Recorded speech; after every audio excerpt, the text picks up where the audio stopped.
Well, for more on the impact of Brexit and TTIP, I spoke to Nicholas Whyte, Senior Director in Global Solutions in APCO's Brussels office. I asked him what he thought of the Bank of England decision to put interest rates on hold. I thought that this indicates that they're expecting confidence to slightly return from, granted, a very low base. That the fact that there's now a new government in place means that there isn't the same level of uncertainty that there was up until yesterday when Theresa May took power as Prime Minister. And under those circumstances, further action from the Bank of England wasn't necessary. It would have been a pretty big deal if they had done it. I'm not totally familiar with the history, but I think it would have been a historic low for interest rates if they'd cut any further than they already were. Now, there were a lot of very dire predictions when people were talking about the idea of a Brexit. The fallout from it so far, when it comes to how the Bank of England has handled it, is it as bad as everyone thought it was going to be, or are we kind of getting into this new normal of it's not as bad as people thought? I think in the very short term, it's not been quite as bad as it looked even a week ago.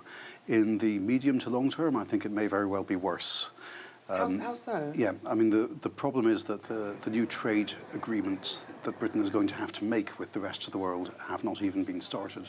And technically, it will be very difficult to start them. There are no trade negotiators in the UK, which has been conducting everything through Brussels since the 1970s. The legal framework for doing such trade negotiations is itself under question.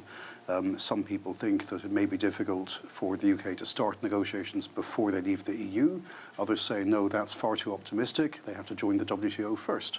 This is a process that will take at least 2 years and maybe a lot longer than that.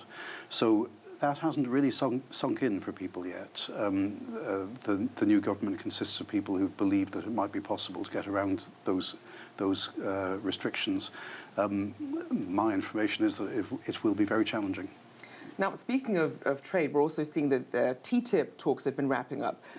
When it comes to what success looks like when it comes to these talks, what do you think that would look like for both sides, for all the sides? I mean, for each individual round, it would look like having coming out of the talks with an agreed position between the two sides, or at least a consideration of a text with some elements in square brackets, as we like to say in Brussels. And I must say, from the technical point of view, I think the talks have not been doing too badly. We've seen an unprecedented level of transparency from both sides. I think that needs to be acknowledged. And we've seen a certain convergence on crucial issues of regulatory frameworks and so on.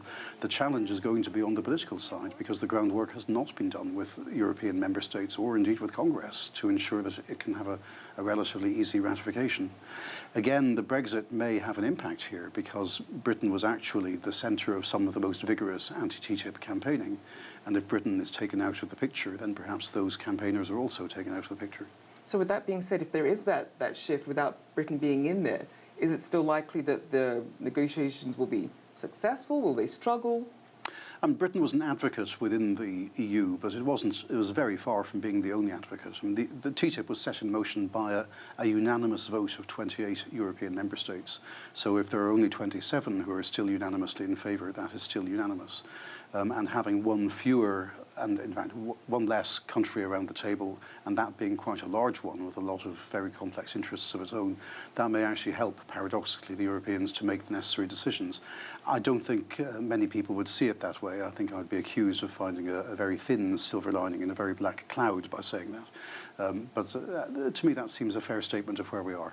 Now, when people are looking at now new leadership in England under Theresa May, how does this play into this? Will she, you think, hold the same line that David Cameron held when it comes to these negotiations, or could it be a relative unknown going in now? Well, first of all, we're in very early days yet. She's only been in power for a day. Liam Fox, who is the new minister in charge of getting the trade deals, is well known as a security and general political policy expert. His line on trade is less well known. And as I said, the legal restrictions that Britain is going to be operating under, they're a complete unknown at this stage. Having said that, I think we can see some instincts from what Theresa May has said so far in her very, very striking initial speech as Prime Minister, which I thought was a lot more progressive than we would see from politicians of the left in some countries, in some ways.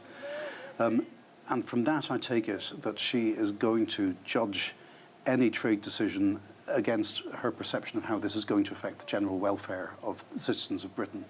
And I think she will go country by country on that basis. And the European Union will, of course, be very high up the list of people she'll want to talk to. So will the United States, so will India, so will China. Less so, perhaps, others. And as we look ahead in terms of spurring on the British economy, we saw that Carney had been talking about stimulus as a way to boost the economy. At this point, do you think it's needed, or should they be using other tools? I mean, Carney is, of course, in a better position than me to make this judgment because he's that's precisely his area of expertise.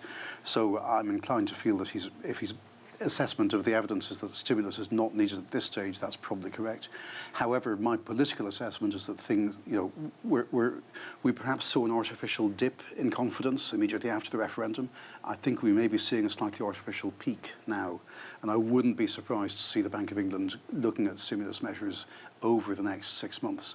The other very important shift that's happened is that the new government has clearly abandoned austerity as a policy. Theresa May's speech, one indicator, Michael Gove and particularly George Osborne no longer in the government. That's another very strong indicator. Philip Hammond, as Chancellor of the Exchequer, will do what he is told by Theresa May, and she was very clear in what she was looking for. The days of austerity are over. That in itself changes the stimulus argument pretty much out of recognition.